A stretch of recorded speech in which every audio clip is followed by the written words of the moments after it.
Ok, irmãos, convido-os para abrir suas Bíblias em Gênesis, capítulo 22.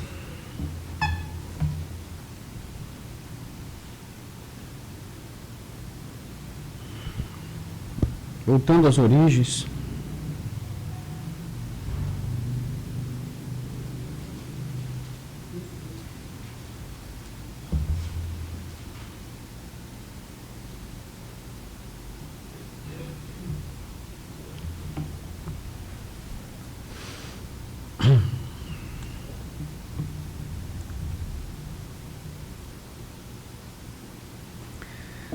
Preparando essa mensagem, eu me senti como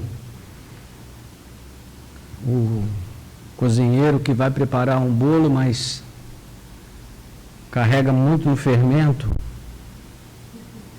E o bolo começa a crescer, a massa cresce demais. E aí você tem que dividir em outras formas para não perder todo o trabalho. Então,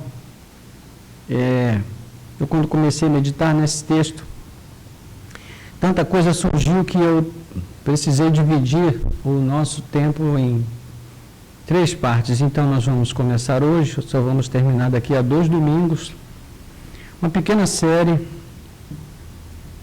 que se intitula As Provas da Fé. E falam sobre a maneira como Deus prova as nossas vidas na nossa caminhada com Ele. Irmãos e irmãs, diante de todas as questões que surgem na vida, nós devemos procurar pensar naquelas que são mais essenciais para nós. E uma das coisas essenciais para nós como cristãos é a maneira como nós lidamos com Deus, né?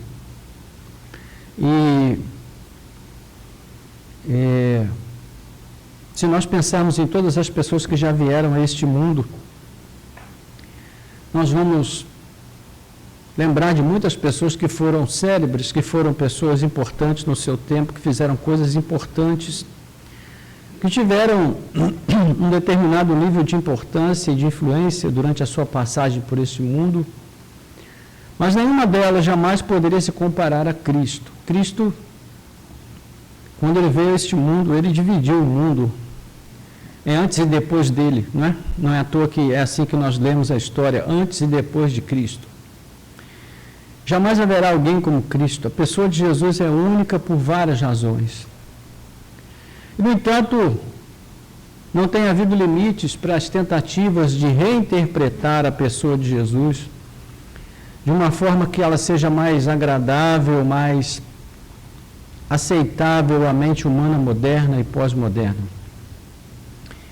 E por que isso acontece? Porque a pessoa de Jesus, revelada nos Evangelhos, ela fere a suscetibilidade e esmaga o orgulho de toda essa consciência antropocêntrica que nós herdamos, especialmente a partir do século XVII, que põe o homem no centro de tudo, como medida de todas as coisas. E o Jesus bíblico, ele é bondoso, ele é compassivo, ele é amoroso, ele é generoso. Mas ele também é inflexível com a falsa religião. Ele é inflexível com a hipocrisia, com o discurso demagógico, com a postura titubeante daqueles que querem segui-lo, mas não estão dispostos a tomar a sua cruz, a negarem a si mesmos e a morrerem para este mundo. Enquanto o trono do próprio Salvador é uma cruz, foi uma cruz. Então, o chamado de Jesus, meus irmãos, é um chamado ao discipulado radical. E quando Jesus afirma: quem quiser me seguir, venha após mim, tome a sua cruz, o que ele está propondo aqui? Ele está dizendo: esvazie-se, esvazie-se, esvazie-se. Fure o balão do orgulho, da vaidade, da autoindulgência, do complexo de Deus. Suba a sua própria cruz, morra ali para a velha natureza, para a velha criatura, para este mundo, e depois, só depois, então venha e me siga. Veja que Jesus não adorou a pílula, ele não procurou uma poesia para falar das implicações e do preço do discipulado. E o que isso significa, irmãos? Significa entrega incondicional, significa rendição irrestrita. Mas será que a Bíblia traz fundamentação ou exemplos que possam nos convencer de que essa é a única forma de ter um verdadeiro relacionamento com Deus? Sim. Existem muitos exemplos. E é o que nós veremos nesses próximos domingos, a partir de agora, dessa manhã. Então prepare aí o seu coração. Nós vamos entrar numa pequena jornada com o crente Abraão. Vamos ver como ele mesmo foi provado por Deus. Como ele lidou com essa provação e o que ela revelou a respeito de Deus e do próprio Abraão e a respeito de todos nós que estamos aqui, porque todos nós somos herdeiros da promessa feita ao Abraão, não é? O apóstolo Paulo vai dizer na carta aos Gálatas que os que são de Cristo são herdeiros, são descendência de Abraão.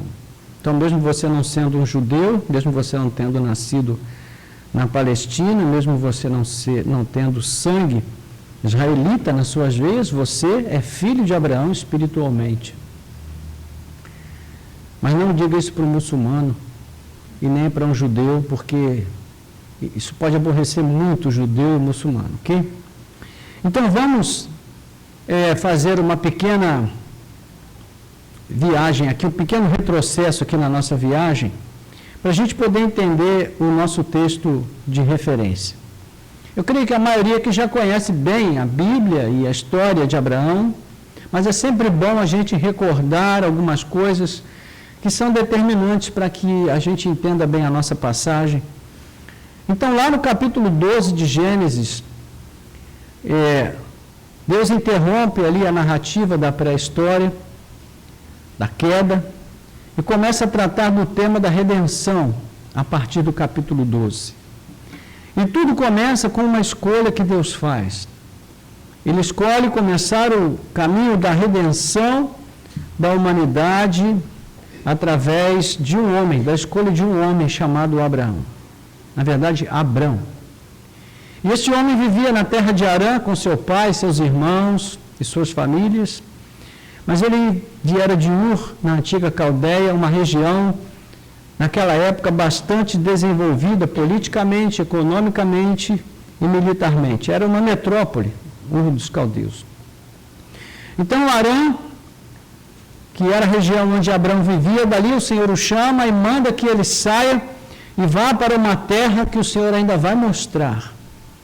Basicamente, o que Deus diz para ele é que ele deve deixar os seus parentes, a sua família e se tornar um peregrino na terra. Você sabe o que é um peregrino? Peregrino é alguém que anda sem rumo. Ele está um dia aqui, um dia ali, um dia aqui, um dia ali. Haja vista que a Bíblia enfatiza bem que Abraão viveu em tendas. Ele não tinha casa própria com escritura, ele não tinha apartamento, ele não tinha mansão, ele tinha uma tenda onde ele viveu durante a sua jornada neste mundo, boa parte dessa existência após o fato de ter sido chamado por Deus. Então, Deus promete a ele que lhe dará uma terra e uma grande família, e que por meio dele todas as famílias da terra serão abençoadas. Então o Senhor muda o nome dele de Abrão, que é pai exaltado, para Abraão, que significa pai de multidões. Mas, já aos 75 anos, Abrão, que oferece a Deus a sua vida, obedece ao Senhor o que Deus havia mandado ele fazer, deixa Harã, a sua parentela. Ele não tinha nenhum filho com a sua esposa Sarai, que mais tarde vai passar a se chamar Sara. O Senhor o surpreende e promete que ele vai gerar um filho com Sarai. Há problemas à frente, porque Sarai é estéril. E Abrão já está com 75 anos. E essa promessa, de fato, se cumpre, mas só depois de 25 anos à frente. Quando ambos já eram centenários, ou seja, um tremendo milagre. Então, ainda assim, Abraão continua como um peregrino, não tem um palmo de terra que é dele. E ele, para sepultar a sua esposa, quando ela faleceu, precisou comprar uma terra para sepultar a esposa. Na verdade, essa foi a única propriedade que Abraão teve na vida, foi um jazigo que ele construiu para sua família, né? E uma das terras pela qual ele peregrinou foi a região dos filisteus, próximo ao litoral da Palestina. E ali, tendo feito uma aliança com o governante do lugar, Abraão se instalou numa localidade chamada Berseba, onde ele ficou morando por bastante tempo. Berseba significa poço do juramento, que havia sido uma aliança que ele fez com Abimeleque, o governante da terra. É um juramento ali em que honrariam um ao outro enquanto Abraão vivesse naquela região. E foi em Berseba que Deus lhe apareceu mais uma vez e lhe deu uma ordem muito estranha. E é aqui que começa o nosso texto, capítulo 22. Nós vamos ler os versículos 1 e 2, depois vamos orar. Depois dessas coisas, Deus pôs Abraão à prova e lhe disse: Abraão, este lhe respondeu: eis-me aqui. Deus continuou: pegue o seu filho, seu único filho, Isaque, a quem você ama, e vá à terra de Moriá. Ali ofereça-o em holocausto sobre um dos montes que eu lhe mostrar. Oremos. Nosso Deus e Pai, graças te damos pela leitura da tua santa palavra. Obrigado porque a tua palavra está aberta diante de nós mais uma vez e nós temos liberdade de ler, de explorar o que ela diz e tentar entender aquilo que o Senhor fala, ainda hoje para nós, da mesma forma que o Senhor falou para os primeiros leitores lá no passado e todos os leitores subsequentes ao longo dos anos e dos séculos até os nossos dias. Fala conosco, Senhor, então. Abra o nosso entendimento, ajuda-nos a sermos fiéis na exposição da Tua palavra e também na compreensão da mesma. Nós te pedimos em nome de Jesus. Amém. Bem, o texto começa com a expressão depois dessas coisas, e as coisas que o texto se refere são aquelas que nós já falamos sobre a interação de Abraão com Abimeleque. Nós vamos ver lá nos versículos 22 a 32, né, onde o autor aqui vai narrar toda essa questão envolvendo esses dois patriarcas. Abimeleque era o governante da região dos filisteus e Abraão, que naquela época ainda não era um patriarca, né, necessariamente, mas a sua vocação apontava nessa direção. Então, o texto começa dizendo que Deus pôs a Abraão à prova. Essa é a primeira informação que o texto nos dá. E o autor explica que se trata de uma prova que Deus faz com Abraão, e essa informação antecipa ao leitor que Deus não vai permitir que o processo que ele vai iniciar aqui chegue a um desfecho, chegue ao fim. Mas Abraão não sabia disso, nem Isaque sabia. Então, é importante que nós tenhamos isso em mente, irmãos. Porque quando nós lemos o texto bíblico, nós temos a tendência de minimizar aquilo que aconteceu, o evento em si, as implicações do evento em si, porque nós já sabemos o desfecho, não é? Sabemos. Então, por exemplo, quando nós lemos que Jesus foi condenado pelo Sinédrio e Pôncio Pilatos lavou as mãos e o entregou para morrer, nós sabemos que ele vai ressuscitar. E o fato de nós sabermos disso, sabemos que ele está sentado à direita de Deus, que a morte não pôde retê-lo, isso muitas vezes minimiza o impacto que tem o fato de ele ter ido à cruz por nós. Então nós precisamos tentar não ler a história que estamos lendo como quem já conhece o desfecho, mas dentro do próprio contexto, da própria história, para que a gente não perca o impacto daquilo que a Bíblia está transmitindo para nós, a mensagem em si.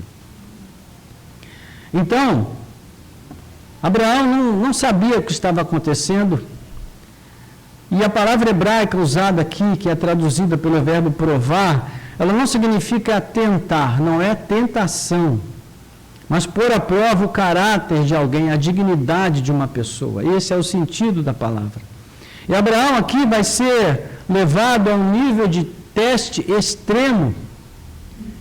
Ele deverá obedecer, agindo com plena confiança que Deus vai cumprir a promessa que ele fez.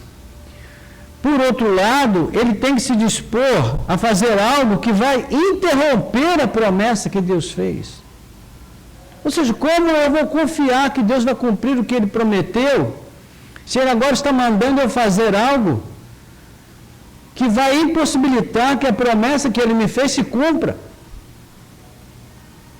Você percebe a complexidade da situação? Não é uma questão simples, irmãos. É como se Deus dissesse para você, olha, eu vou te dar um emprego, e a partir desse emprego que eu vou te dar, você vai ganhar muito dinheiro. E você vai comprar uma fazenda de tantos alqueires, vai se tornar um grande pecuarista de gado, você vai ser uma pessoa muito rica, muito bem sucedida. E aí você começa a trabalhar no primeiro dia todo feliz, e lá pelo terceiro dia o Senhor chega para você e diz, meu filho, pede as contas.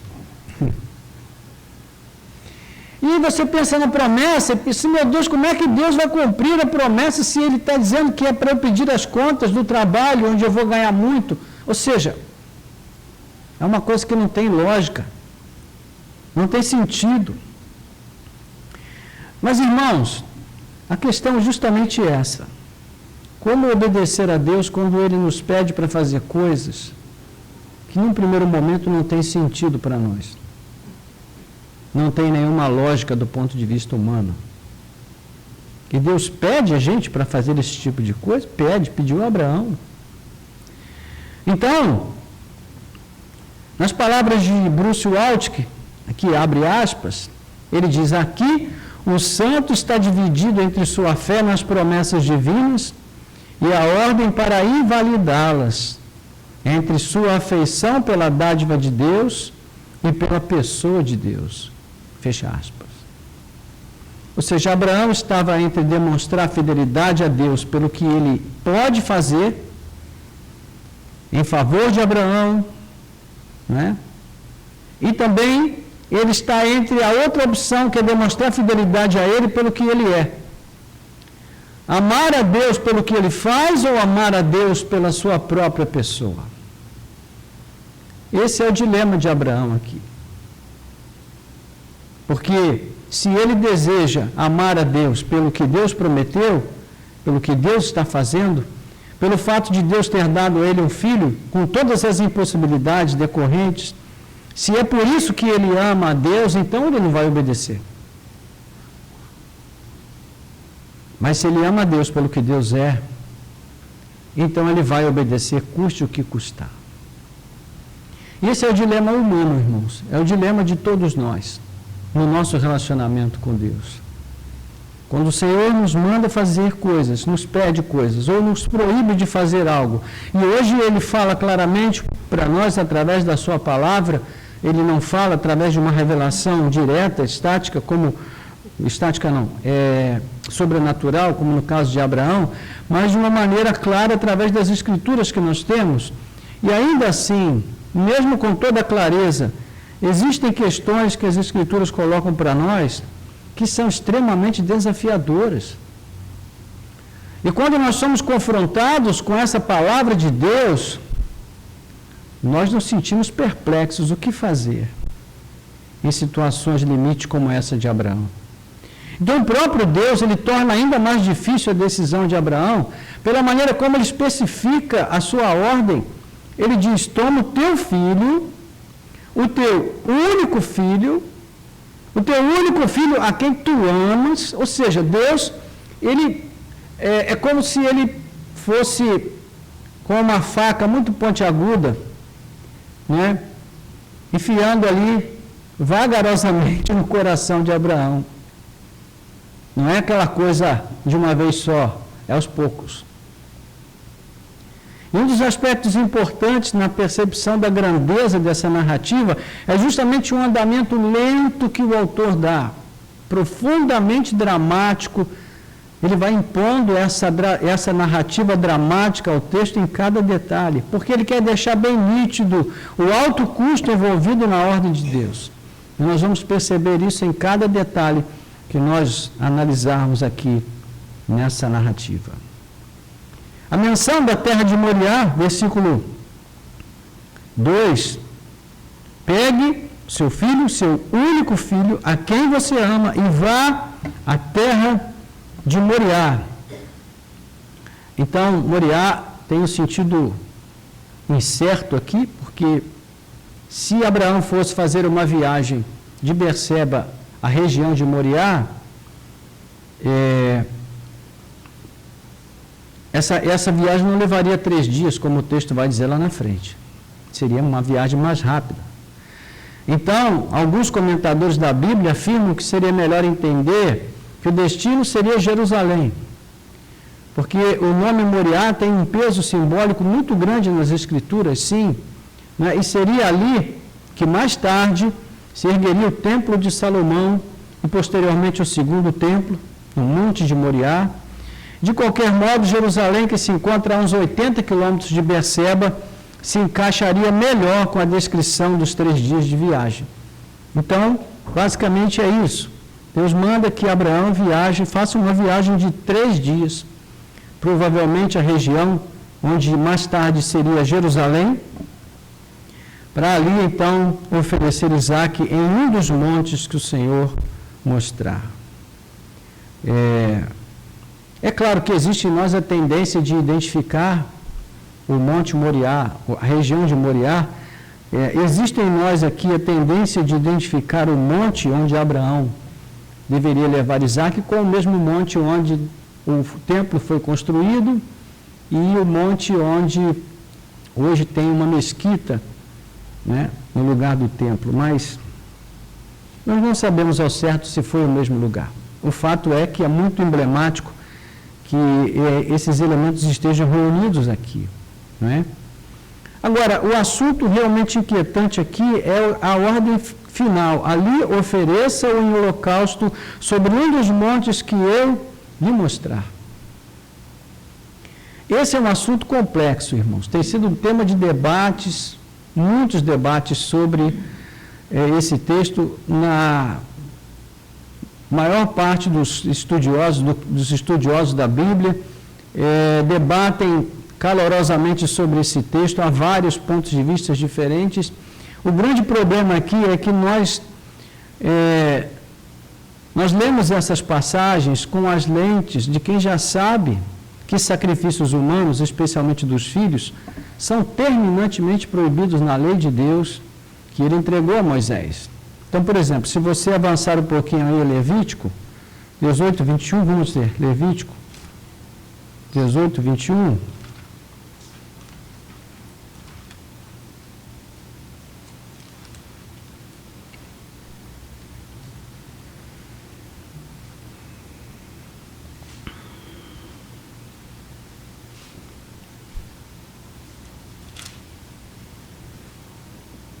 Chegou lá? O que diz aí? Não entregue nenhum dos seus descendentes para que se dedique a Moloque, não profane o nome do seu Deus, eu sou o Senhor. Ou seja, a ordem referente a Moloque, porque Moloque era um deus ao qual havia constantemente sacrifícios de crianças oferecidos a esse Deus, Moloque. Então o Senhor proíbe terminantemente que isso aconteça. Deuteronômio capítulo 18, versículos 9 e 10.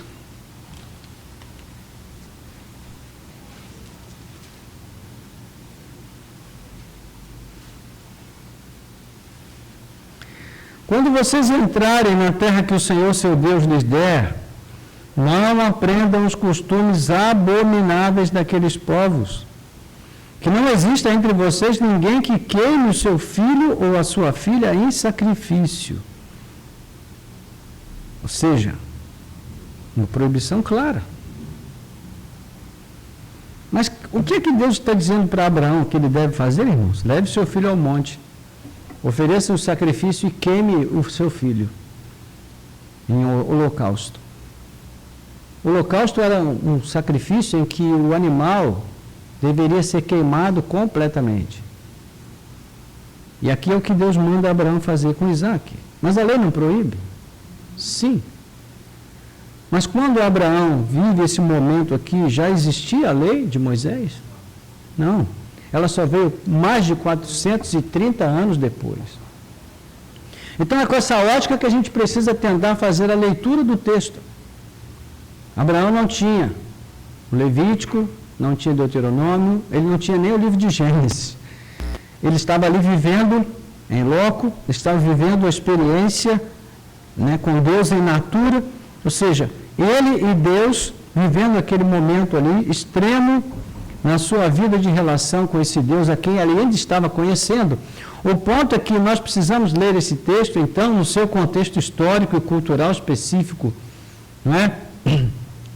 Porque se a lei veio 430 anos ou mais após Abraão, por outro lado, já na época de Abraão, os sacrifícios humanos eram bem conhecidos e praticados por diversos povos do Antigo Oriente Próximo. A gente vê aqui nas proibições que isso era algo comum, né? Vários historiadores e arqueólogos, eles destacam esse fato das ofertas de vidas, especialmente de primogênitos ou até de prisioneiros, que ocorria em rituais muito específicos em várias nações diferentes naquela época.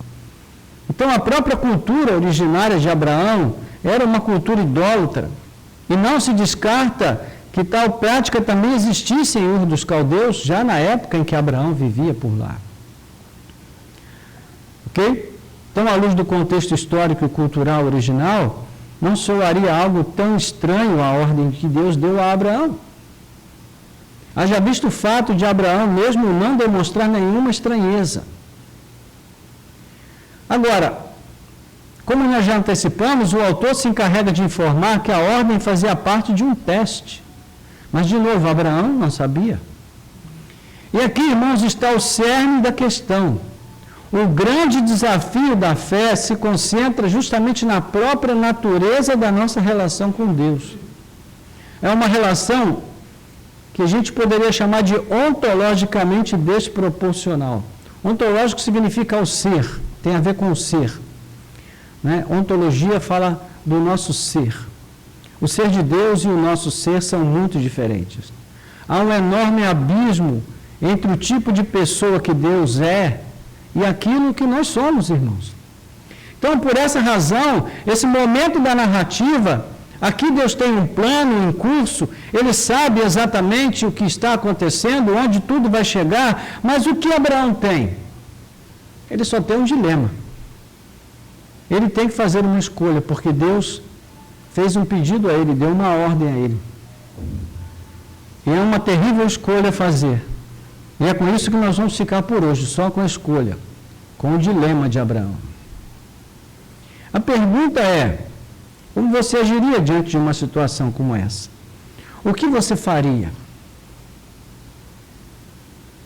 Deus tem provado você, tem provado a sua fé? Como você tem lidado com essas provas? E aqui, irmãos, nós vemos que esses 2 versículos apenas que nós lemos, eles são apenas a introdução de todo o drama que vai se desenrolar. E nós vamos ler no capítulo 3 em diante, como o autor ele vai detalhar cada aspecto desse processo. E isso é extraordinário, né? Então, mas assim, a título de conclusão e passando agora para o nosso momento de reflexão mais específica, eu quero ponderar com você sobre algumas questões envolvidas aqui. Existe um autor chamado Søren Kierkegaard, ele era um filósofo cristão, ele se debateu com esse dilema a ponto de escrever um livro sobre isso. O nome do livro é Temor e Tremor. E ele vai refletir sobre o absurdo do que Deus está pedindo a Abraão. Ele tem crises com isso. Então, pensemos um pouco, irmãos. Pense um pouco na sua própria vida. Você não tem filhos, né? Vamos formar aqui o quadro. Você já sabe que com a idade que você tem e a esterilidade do seu cônjuge, você nunca terá um filho. Então, Deus lhe faz promessas. Um Deus que você ainda não conhece bem, está conhecendo na caminhada. Ele promete a você um filho herdeiro que nascerá de você mesmo e do seu cônjuge. Então, por alguma razão estranha, você escolhe obedecer e confiar nesse Deus. Vamos chamar isso de fé. Ok? O tempo passa e esse filho não vem. É quando você e seu cônjuge entendem que a promessa de Deus não vai acontecer por si mesma e decidem então dar uma mãozinha para Deus. Então, o seu cônjuge tem uma ideia. Poxa, eu sou estéril, mas você pode gerar esse filho com outra pessoa. Não é? Veja que a ideia da barriga de aluguel é uma coisa antiga, né? Então, escolhem fazer isso por meio de Agar, uma serva egípcia. E aí, o que acontece? Nasce o filho esperado, Ismael. Não é o filho da promessa, mas é o filho do arranjo humano. Só que é o filho. É o filho que Abraão tem. É o filho que ele gerou. Não Sara, mas ele gerou esse filho com Agar. Então você sente um misto de alegria e culpa ao mesmo tempo. Mas segue em frente. Desenvolve um profundo afeto por Ismael e começa a prepará-lo para se tornar o seu herdeiro, pensando na promessa que vai se cumprir na vida desse menino. E tudo está caminhando bem. Ismael está crescendo com saúde, já é um meninote saudável, bonito, mas não. Deus fala de novo e joga um balde de água fria na fogueira. Não será Ismael. E aí você entra em parafuso. Meu Deus. Se não é Ismael, quem vai ser? Não tem jeito. Deus... O tempo passa. Você vive uma ansiedade tremenda. O tempo não é seu amigo. E quando você estava pronto a desconsiderar tudo, entendendo que não passou de um sonho, de um delírio seu, Deus fala de novo. Vai ser agora. Só que agora, Abraão está com 100 anos. Sara com 99, um pouquinho mais jovem, né? Irmãos, a situação de Abraão e Sara era tão crítica que o autor aos Hebreus diz que Abraão estava morto, praticamente. É assim que o autor aos Hebreus descreve. Que milagre! Deus é maravilhoso. Não apenas pelo que ele fez, mas como ele fez. No ventre de uma mulher estéril de 100 anos de idade, um homem já morto, não há palavras para descrever a alegria, o ar de surpresa, satisfação incontida. Agora, Isaac vai crescendo, e já é um rapazinho, talvez uns 14 anos. E você simplesmente está apaixonado por aquele menino. Até esqueceu Ismael. Quem é Ismael? Nem lembro mais. Quantas possibilidades contidas em Isaac. Né? Ele é a própria imagem da graça e do amor de Deus, a confirmação de que Deus realmente falou com Abraão, fez a promessa e vai cumpri-la. Glória a Deus! Então é quando aquilo acontece de novo. Deus fala. E ele diz: toma o teu filho, teu único filho, a quem tu amas, oferece-o a mim em holocausto. E agora, irmãos? Que dilema. Como obedecer essa ordem? Como atender esse pedido? Como entender isso? E por que Deus age assim, irmãos? Muitos perguntam, se Deus já sabe o desfecho, por que Ele leva a gente por todo esse caminho? Por que Ele faz isso? Certa vez perguntaram isso para C.S. Lewis, e ao ser questionado sobre isso, se Deus já sabia que Abraão, o que Abraão iria fazer, se Deus já sabia que ele ia obedecer, como ele ia agir, por que Deus fez essa prova? Ele nos respondeu mais ou menos usando o conceito de ato e potência. O ato é a coisa que é em si. É o presente. A potência é a capacidade que ela tem de vir a se transformar em outra coisa. É o que está fora da nossa capacidade de percepção. Nós só sabemos o que temos agora. Mas o que virá, o que há de vir, não sabemos. Nós só conhecemos o ato, Deus conhece o ato e a potência, o vir a ser. Mas quando Deus se relaciona conosco, Ele voluntariamente se autolimita ao tempo e ao espaço. Ou seja, quando Deus entra na história, mesmo já conhecendo o vir a ser, a potência só se torna ato quando se concretiza no aqui e agora. Entende isso?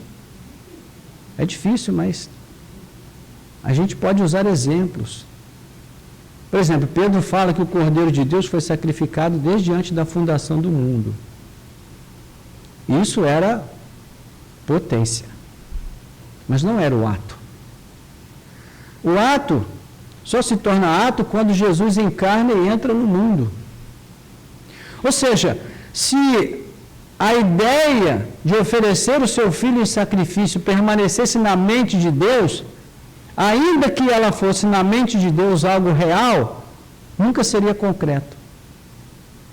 E para que fosse concreto, ela precisaria se concretizar na história, no tempo e no espaço. Isso envolve um relacionamento com homens, com pessoas como nós, imperfeitos. E é por isso que Deus faz esses caminhos conosco, é por isso que Ele nos leva por esses caminhos misteriosos e difíceis, porque através das nossas vidas, Ele dá concretude àquilo que é apenas potência em sua mente. Ele torna o ato em si. Então, irmãos, esse tipo de relacionamento mostra que os planos de Deus só se concretizam na história quando Ele os realiza através de nós. É por isso que, embora Deus saiba o que Abraão vai fazer, como ele vai responder, que tipo de atitude ele vai ter, o Abraão não sabe. E Deus só pode realizar o seu propósito se Abraão souber, pela própria experiência, junto com Deus, como tudo isso vai se resolver. Então, esse tipo de relacionamento que Deus tem conosco é realmente estranho. O John Piper, ele explica assim, abre aspas, Deus deseja conhecer a realidade vivida, concreta da nossa preferência por Ele, acima de todas as outras coisas. E Ele deseja saber que nós possuímos o testemunho da nossa própria autenticidade, por meio de atos de preferência concreta por Deus, acima de suas dádivas. Fecha aspas. O que ele quer dizer com isso? Ele quer dizer que Deus deseja saber conosco aquilo que Ele já sabe sozinho. Que Deus deseja saber conosco, dentro da nossa própria autenticidade, ou seja, uma escolha que nós fazemos conscientemente, por livre vontade, para que isso revele as nossas preferências por Ele mais do que por aquilo que Ele faz. É por isso que Deus diz lá no capítulo 8 de Deuteronômio, por isso eu os levei pelo deserto, esses 40 anos, e vos fiz passar por lutas, depender da graça, comer o maná, e todo aquele processo, para saber o que estava no coração de vocês. Deus já não sabia? Sim. Mas ele precisava e desejava saber por meio do povo. Ele desejava saber com o povo o que estava no coração do povo. É quando a possibilidade se torna realidade. Então, irmãos, o que acontece é que Isaac se tornou tão precioso para Abraão, tão precioso, que a chance de o patriarca amar mais ao próprio filho do que a Deus era mais que real. Era muito provável. Então, Deus precisava saber com Abraão, através dele, se ele, o Senhor, ainda continuaria sendo a sua preferência acima de tudo, ou se ele escolheria Isaac. Está dando para entender isso? É difícil, né? Mas pastor, eu sou assim, não terminamos, porque não vamos a definir nada, porque é muito complexo, mas nosso relacionamento com o Senhor, pelo menos para ter uma pensei do que ele pode pensar, nunca vamos a saber, por isso ele diz. Isso nos ajudaria até a compreender os mandados que ele nos manda, Sim. que são muito fortes de poder manejar. O sea, eu diria que o relacionamento com ele é o que nos ajuda a obedecer o que ele disse para nós. Sim, o relacionamento, exatamente. É por isso que eu comecei falando de Deus como pessoa. Deus é uma pessoa. Só que ele é uma pessoa eterna. E ele escolheu, por amor e graça, se relacionar conosco, que somos seres temporais, passageiros. Nós somos sujeitos ao tempo e ao espaço. O nosso cérebro tem uma dimensão, ele tem um tamanho. E esse tamanho limita a nossa capacidade de compreender, de armazenar informações, de elaborar conceitos e até de promover um discurso para dizer o que a gente pensa a respeito de A, de B ou de C. Mas a pergunta é, Deus tem um cérebro limitado? Deus tem uma mente limitada? Não. A mente de Deus é insondável, é infinita em suas possibilidades. Deus conhece todas as coisas perfeitamente. Então a mente de Deus, ela é provida de recursos que fazem com que nós sejamos vistos como simples grãos de areia, como ele descreve na sua palavra, não é?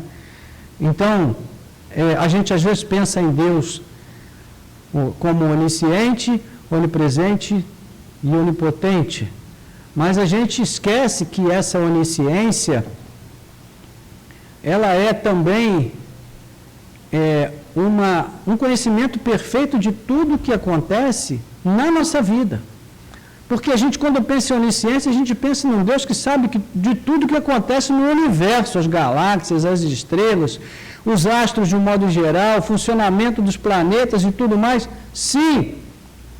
Só que a gente muitas vezes esquece que esse mesmo Deus que pensa toda essa grandeza, também pensa a miudeza das nossas vidas. O que acontece conosco, as coisas diárias, os problemas diários, a louça que a gente lava, o quintal que a gente varre, o trabalho que a gente faz, o cartão que a gente bate lá na empresa. Hoje não se bate cartão mais, né? Como é que é hoje? Hein? É um clique? Então, Deus sabe de todas essas coisas. Só que o fato de Deus saber e nós não sabermos, faz com que esse saber, essa sapiência de Deus, ela não se torne real na nossa vida, porque nós não sabemos que Ele sabe efetivamente. Por isso a sua palavra revela que Ele tem esse nível de comprometimento conosco. Sim.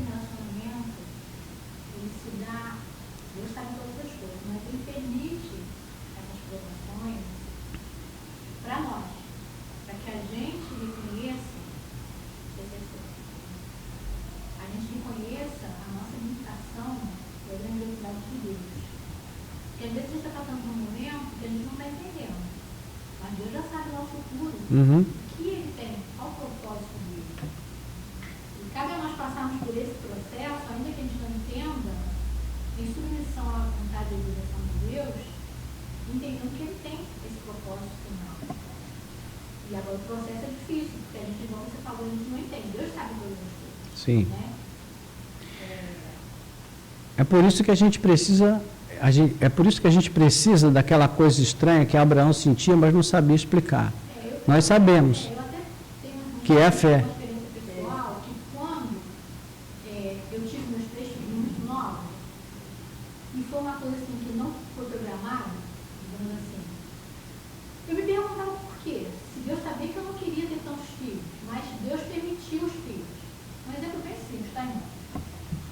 Só que eu tive meus filhos até os 27 anos, eu já tinha os 3 filhos. Só que Deus sabia que aos 29 eu teria que tirar meu útero e não ter mais condições de ser mãe. Mas eu só fui entender isso aos 29. Porque talvez aos 30 eu quisesse ter mais filhos e não poderia ter. Então Deus permitiu que eu tivesse esses filhos antes, porque Ele já sabia que lá na frente ia acontecer isso. Isso foi a minha compreensão da situação na época. Então, olhando por esse prisma, eu penso assim, Deus permite porque é para nós, né? Não sei se todo mundo está entendendo. Só um detalhe aí que é importante a gente distinguir. Quando você fala que Deus permite, a ideia que se tem é que essas coisas acontecem aleatoriamente na nossa vida e Deus permite. Mas não é assim. Não é que Deus permite. Deus determina que isso aconteça. Ele é que determina que isso aconteça.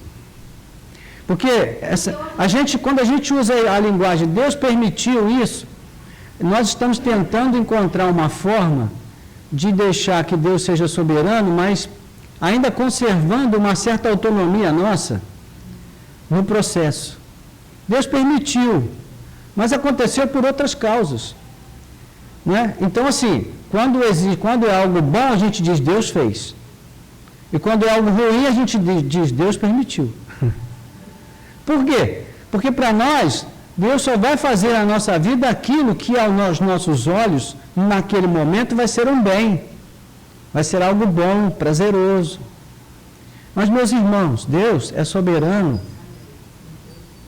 de forma plena e absoluta. Como diz John Piper, Deus é minuciosamente soberano.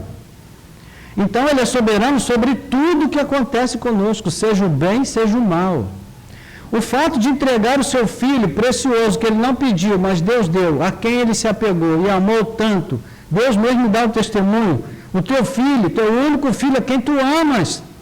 O fato de entregar esse filho em sacrifício era um bem? Pelo amor de Deus, isso era uma tragédia. Então, quando Deus diz que Abraão deve fazer isso, pede a ele que faça, ou manda que ele faça, Deus não está permitindo. Deus está ordenando. Entende? Esse é o nível de comprometimento que a fé precisa ter com Deus. De você ouvir de Deus coisas que, aos seus olhos, naquele momento, parecem absurdas, mas que existe lá no seu íntimo algo que move você a fazer o que Deus manda, mesmo assim. O nome disso é fé. Entende? Por isso a fé é desafiadora. Meus irmãos, nós temos que distinguir entre fé e credulidade. Credulidade é a capacidade que nós temos, ou não, de acreditar que algo vai acontecer. A fé é muito mais do que isso.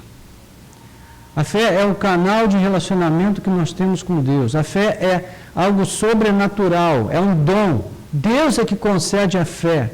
E se Deus não conceder a fé, nós não podemos nos relacionar com Ele.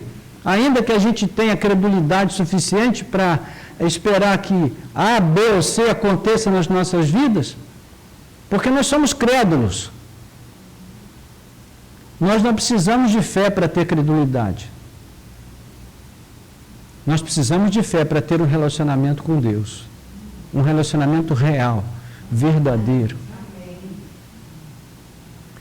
Porque, meus irmãos, já vou te passar a palavra. Eu digo mais. muitas vezes a fé duvida. E esses super crentes que tem por aí, que nunca duvidam de nada, é porque eles não sabem o que é fé. Não sabem. Porque se soubessem, eles seriam os primeiros a admitir. Muitas vezes eu duvido. Você entende isso? Meus irmãos, não existe essa coisa de palavra mágica com Deus, de 7 passos para uma vida abençoada de fio a pavio. Isso não existe, isso é folclore. Isso são coisas que a igreja inventou.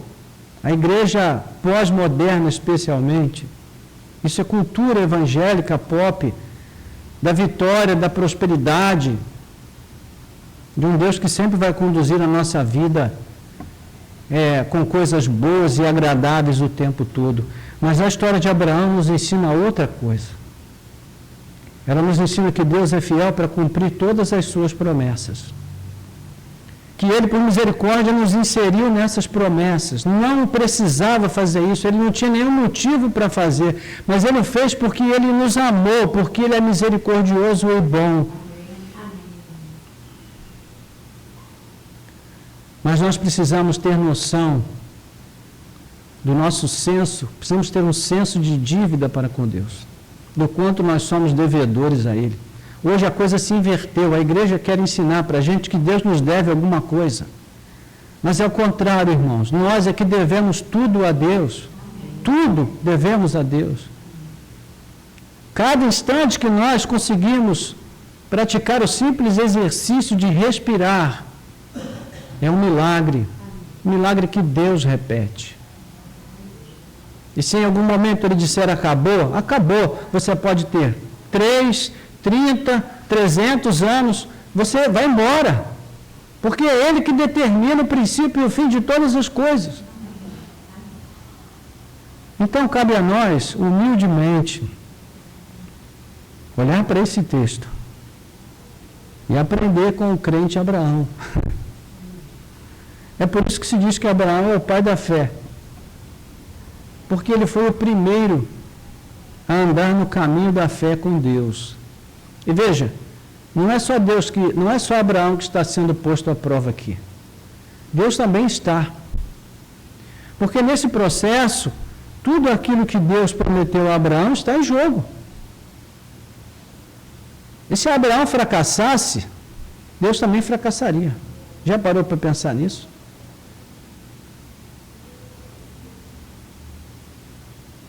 Se Abraão tivesse levado a cabo o sacrifício do seu filho, e tivesse dito, não, Deus, agora eu já cheguei aqui, não vou parar, eu vou em frente.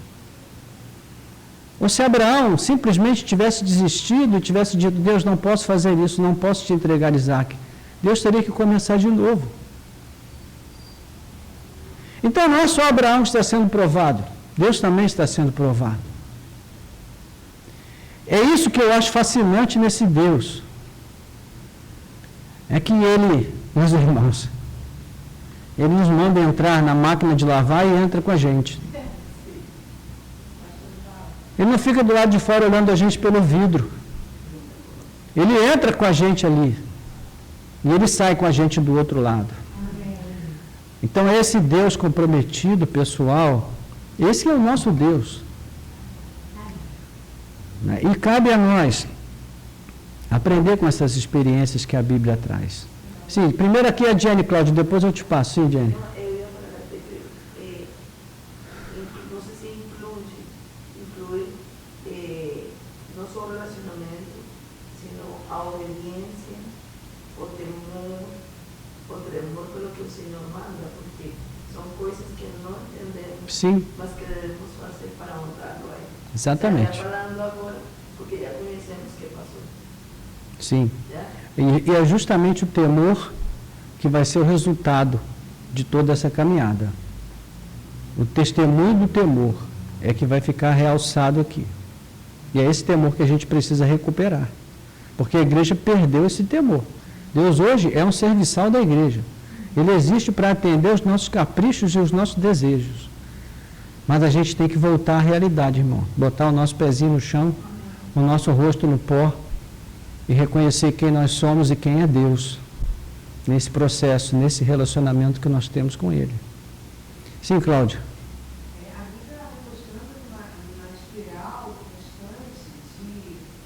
Deus está em primeiro lugar no nosso coração desde o jardim. Quando o homem caiu, ele falhou, e aí Deus chama Abraão, vai mostrando, né, como também Jó, e o diabo tentando colocar em xeque a tese de que a gente deve, que essa adoração a Deus é por causa das bênçãos, né? Ele prova isso em Jó, e aí vai culminando até chegar em Jesus, que é o filho obediente, aquilo que falhou lá no jardim, e mostra como a gente deve obedecer e ter fé, né? E escolher sempre a Deus, como Abraão é provado aí. É interessante a gente ver esse movimento da palavra. Sim, mas mesmo no caso de Jó, quem foi que provocou a situação? Foi Deus que começou a celeuma toda. Foi ele que falou, tens visto a fidelidade? Foi Deus que chamou Jó para o meio da arena. Foi Satanás. Satanás ali ele foi só um coadjuvante. Porque a questão de Deus era com Jó. Satanás, ele serviu ali ao propósito de Deus. Né? Apesar de ele ser Satanás. E essa é uma outra coisa difícil da gente entender. Satanás é um ser criado, irmãos. Ele não é eterno como Deus. Portanto, ele só faz aquilo que Deus determina. Porque se eu digo permite, o que eu estou dizendo? Eu estou dizendo que Satanás é autônomo. Que ele faz tudo o que ele quer e Deus não tem nenhuma autoridade sobre ele. Olha só a profundidade dessa questão. Está vendo? Esse é o ponto. É para onde a gente está indo nessa caminhada com Abraão. Nós estamos dando aqui um passo além, irmãos. Na nossa fé. Nós estamos deixando... É como diz aquela frase bem conhecida, né? É quando se dividem os homens dos meninos. É quando a gente deixa aquela fé infantil, imatura, ingênua, e passa a entender o que realmente é uma vida com Deus. A experiência de Abraão nos ajuda nesse sentido. Mas nós vamos continuar essa caminhada semana que vem, ok? Por enquanto, é importante, irmãos, que nós tenhamos em mente que Deus nos prova sim. Ele provou o seu próprio filho.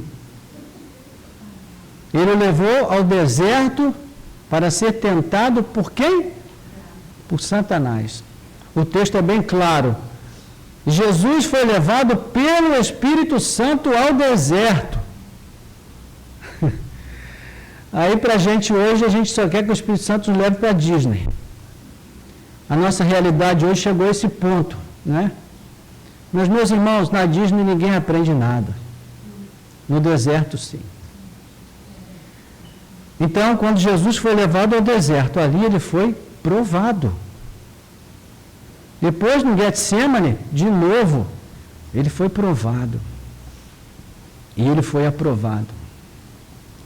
Então, como vamos lidar com esse dilema, irmãos?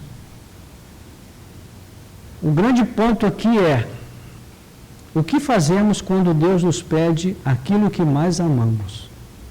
Esse é o ponto. Essa é a questão com a qual Abraão se depara. O que fazer quando Deus me pede aquilo que eu mais amo? Pense naquilo que você mais ama hoje em dia. O que é mais precioso para você? E se pergunte, se Deus dissesse para mim, entregue-o, você entregaria? Nesse nível que ele pede para Abraão? Então aqui é que vem o desafio da verdadeira fé. A confiança plena nesse Deus que nos prova sim. Mas ele anda na prova com a gente. Vamos orar? Nosso Deus e Pai, graças te damos pela tua palavra, sobre a qual acabamos de refletir. Pedimos ao Senhor que o Senhor venha aplicá-la convenientemente aos nossos corações, naquilo que nós fomos, Senhor, insuficientes para explicar, para detalhar, que o teu Espírito possa falar melhor a cada coração. Ajuda-nos, portanto, a colocar em prática a tua palavra. Nós oramos em nome de Jesus. Amém.